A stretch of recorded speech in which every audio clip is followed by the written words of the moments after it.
وہ بھی بڑے بڑے اعلیٰ سچ بولنے لگتے ہیں. اعلیٰ کچے میرے مکان کی دیوار کیا گری، لوگوں نے تو میرے صحن میں رستے ہی بنا لیے. بڑے لوگ آ جاتے ہیں پھر بڑا کچھ کرتے ہیں اور بڑے بڑے خوفناک جملے کستے ہیں. بس کو نقطہ جو ہاتھ آ گیا ایسا جیسے گرنے کا انتظار کر رہے تھے. اب جناب لوگ اٹھے، احتجاج شروع ہو گیا، شور پڑ گیا. یہ بابا بڑا نیک بنتا تھا، نفل پڑھتا تھا، عبادتیں کرتا تھا، دیکھو اس کا حال کیا ہے کہ اس نے ناجائز بچہ پیدا کیا. بغیر تحقیق کے میں کہہ چکا ہوں کہ الجھے الجھے بکھرے بکھرے روز و شب دیکھے گا کون.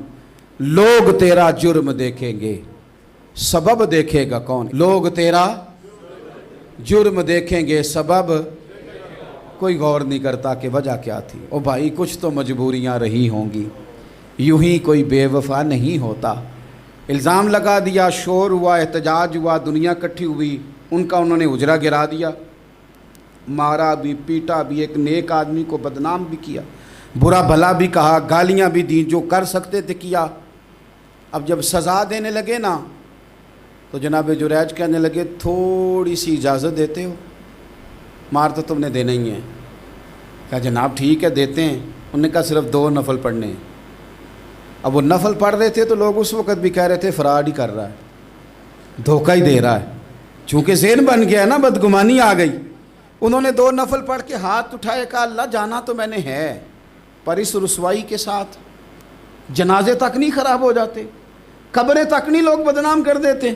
کہا اللہ جانا تو ہے، پھر اس رسوائی کے ساتھ تو میری مدد فرما. اب تو میرا کیس تیری ہی عدالت میں ہے، تو رحمت کا دروازہ کھول. ہاتھ اٹھائے، دعا مانگی، نفل پڑھے، پورے مجمع پہ نظر دوڑائی، کوئی نہیں تھا سپورٹ کرنے والا. کل تک جو کہتے تھے نا تیرے لیے جیئیں گے، تیرے لیے مریں گے، ساری عمر ہی آٹا گدہ ہے، لکھاں کیتے نہیں پیڑے. اب وقت آیا ہی تے محمد بخشا کوئی نہیں ہو بیٹھا نیڑے. ایک بندہ بھی نہیں تھا، ووٹر سپورٹر ساتھ دینے والا کوئی نہیں تھا. تو جناب جنیج بچے کی طرف اشارہ کر کے کہنے لگے کوئی نہیں بول رہا، تو ہی بول کے بتا دے تیرا باپ کون ہے، تو ہی بول کے بتا دے کون ہے. اللہ اکبر. میرا رب جب چاہے تو بچے بولتے ہیں، رب چاہے تو گونگے بولتے ہیں، رب جب چاہے تو پھر پتھر بھی بولتے ہیں.